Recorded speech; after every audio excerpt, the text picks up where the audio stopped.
mandritra 5 minitra ny fotoam-bavaka teto amin'ny fitsika Manalakely izay nanomboka raha voninkazo teto ny Prime Ministre lehiben'ny gouvernement Jean-Omer Berzique ny aloava ny filohan'ny congrès ny tetezamita Mamy Rakotoarivelo sy ny an'ny filan-kevitra ambony ny tetezamita ny général Solosoa ary narahany professeur Zafy. Nitarika ny fotoana ambenimbeny ny FFKM izay nahitana ny révérend père Rakotondrasoa Jean Timothée avy amin'ny Car, ny pastora Randibson Jacques Eloge avy amin'ny fiangonana lutheranina malagasy ary ny révérend Berry Rakoto ary manana avy amin'ny ecclésia épiscopale malagasy. Mitondra ny tenin'Andriamanitra ny mpitandrina Ramiro Volonina Yvonne avy ao amin'ny FTKM.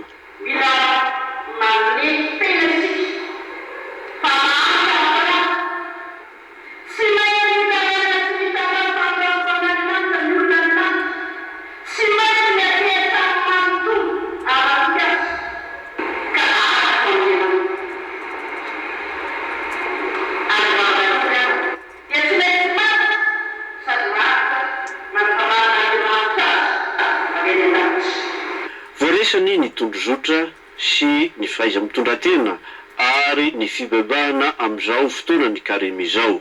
Mila fampiarana tsotr'izao ilay dito hoe ny fankatiava ianareo. Mifantoka tamin'izay indrindra ny ranom-bavaka, nisy ny afatra ho an'ny mpanao politika. Toraka ihany koa ny afatry ny FFKM izay novaiky ny archevêque Antananarivo Monseigneur Odon Marie Arsène Razanakolona avy ao amin'ny Car ny solotena ireo filoham-piangonana 3 hafa izay tsy eto an-toerana. Voaray ny etaeta nampitaina tao ny foibe ny FFKM Ambatofinaky. Vonin-kandray andraikitra ankoatr'izany ny FFKM manoloana ny zava-misy ankehitriny eto amin'ny firenena.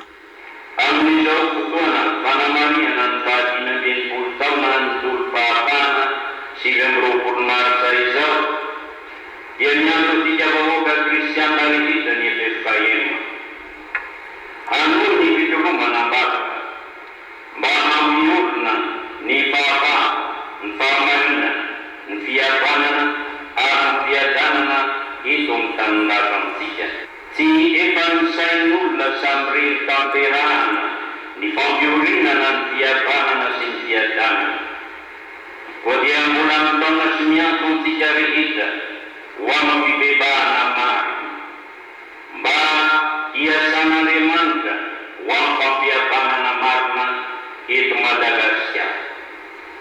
Nanamasaka ny fotoam-bavaka ombenimbeny ny antoko-piora Seta Tafaray sy ny an'ny STK Zo. Ny raha ny rehetra niredina kosa teo mpamaranana ny fotoam-bavaka ny hoe Madagasikara tanindrazanay.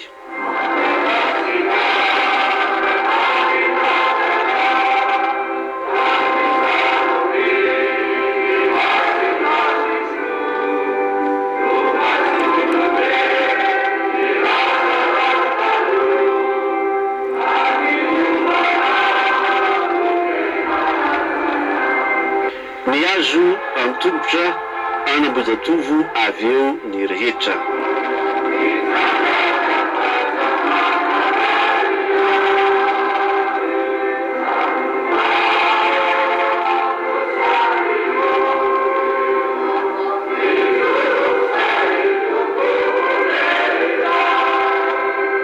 Misy ny firedonana ny hiram-pirenena.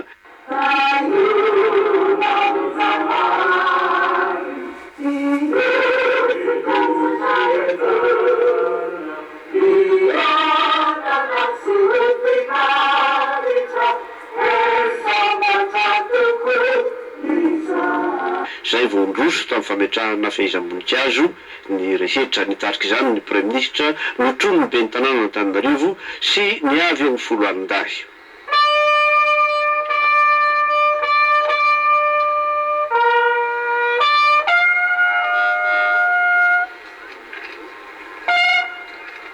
Marahina fanomezana maro-boninahitra ho azy 4 mianadahy ny fotoana teto Ambohijatovo.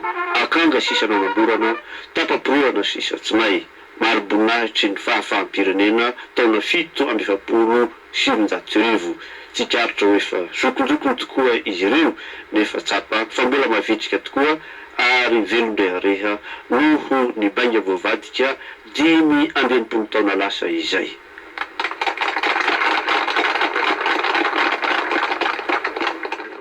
Tao aorian'ny fametrahana fehezam-boninkazo teny Ambojatovo dia niazo avy hatrany tety mausolée ny Prime Ministre lehiben'ny gouvernement Omer Berizika niaraka tamin'ny filohan'ny androm-panjakana roa ny CST sy ny CT Mamy Rakotoarvelo sy ny Général Rassoul Soudolin niaraka tamin'ireo mpikambana maromaro eo anivon'ny gouvernement. Milohan'ny nametrahana ny fehezam-boninkazo teo amin'ny fasan'ireo mahery fo dia nandray ny tanan'ireo solotenan'ireo mpiady tranainy tonga teto Fort du Chêne ny Prime Ministre lehiben'ny gouvernement. Tokony tamin'ny 12 ataondro tanoany kosa no nirosy tamin'ny fametrahana ny fehezam-boninkazo ny tompony andraikitra.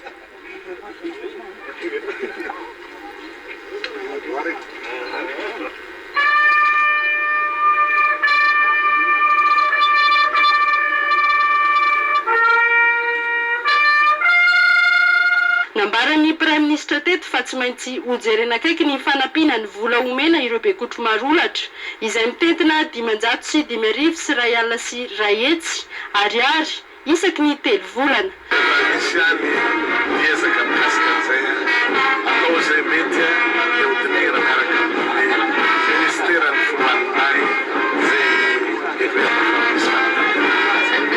Ny momba ireo tahirin-tsary sy tahirin-kevitra mahakasika ny raharaha 770 kosa dia efa eo andalam-piresahana amin'ny tompon'andraikitra mpanjakana frantsay ny mpitondra malagasy amin'izao fotoana izao mba ahafahana miroso tsy ho ela amin'ny fanadihadiana. Ny fitahirizana taratasy rehetrarehetra na hoe asy ny ela mikasika ny raharaha amin'ny 770 reny tokony 5 taona tovy amin'ny fitahirizana rehetrarehetra dia tokony hisokatra ho an'ny besimaro. Hatramin'izao mbola tsy nisokatra izy fa 5 taona nisehoan'ny tolon'ny vahoaka rehefa izao andro aloany izao ka hifanaraka amin'ny frantsay hijery izay fomba rehetrarehetra mba ahafahana manokatra an'izany archive zany ka izay mpikaroka rehetrarehetra dia ahitany marina amin'izay mikasika ny raharahany karantsety.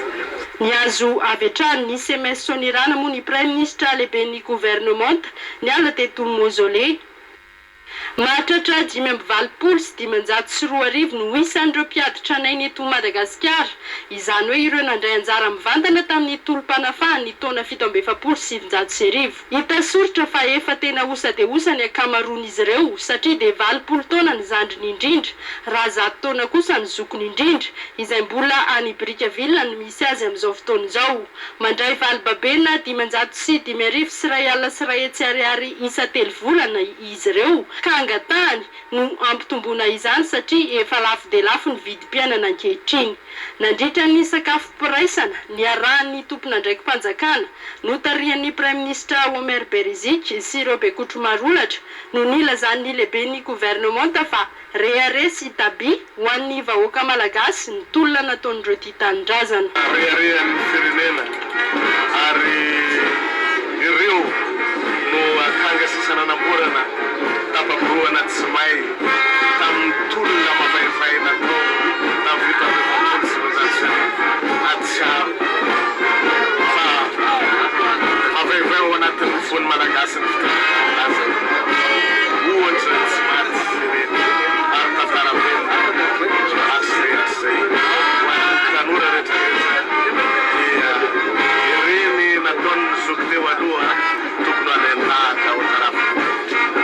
Nambaran'ny tompon'andraikitra ao amin'ny service des enquêtes et livre d'or fa nisy ny fandraisana mpiady tranainy miisa 300 amin'ity taona ity. Tsy nanadino ny andro 7 mars ireo antoko politika mpanohitra ny teteza mita na dia misy mpiara-mitantana azy ka tonga nametraka fehezam-boninkazo teto amin'ny Tsangambato Ambojatovo io tolakandro io ary ny fanao aloha sy aoriana ny fahatongavan'izy ireo teto.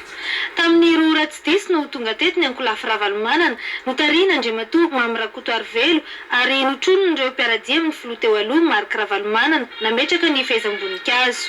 Loatra mampiseho zany fiarahana amin'ireo mpitolona tamin'ny 770 sy 700 ny Novasa Ravalomanana satria izy ireo ny aloha lalana tamin'ny fitadiavana fanaovana zany fahaleovan-tenan'ny Madagasikara zany ary ny mivasa Ravalomanana dia zotra tanteraka amin'izany koa mitady ny fahaleovan-tenana tanteraka fahaleovan-tena tanteraka any Madagasikara na amin'ny lafiny politika na amin'ny lafiny ara-toekarena na amin'ny lafiny ara-kulturaly na amin'ny lafiny ara-sosialy dia mitady an'izay dia maka ohatra sy maka lesona amin'ireo nataon'ireo ray aman-drentsika sy ireo zontsika amin'ny taona fitobizapolo.